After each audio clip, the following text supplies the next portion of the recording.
এ জগতের সকল পাপীদের মাঝে আমি শ্রেষ্ঠ পাপী, যার ইচ্ছায় অনিচ্ছায় পাপের কোনো শেষ নাই। জেনা থেকে শুরু করে কবিরা অবধি সকল পাপ যেন আমার চেনা সঙ্গী। তাই আমিও যদি কিছু চাই, তাহলে কি আমাকেও দেওয়া হবে তোমার অনুগত বান্দাদের ন্যায়? কেননা আমি শুনেছি তুমি রহমান, তুমি রহিম, তুমি এমন এক আল্লাহ যার কাছে চাওয়ার মতো চাইলে নাকি ফিরিয়ে দিতে লজ্জা পাও বান্দার হাত।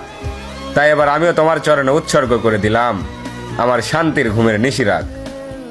অতঃপর তুমি নাকি এই নিশিরাতেই বলো, বান্দা কার কি লাগবে চেয়ে নাও।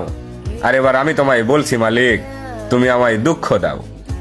সুখে থাকলে হয়তো তোমায় ভুলে যেতে পারি, হতে পারি কারো কৃত দাস, কারণ আমি আদম সন্তান, পাপ করা আমাদের পুরনো অভ্যাস।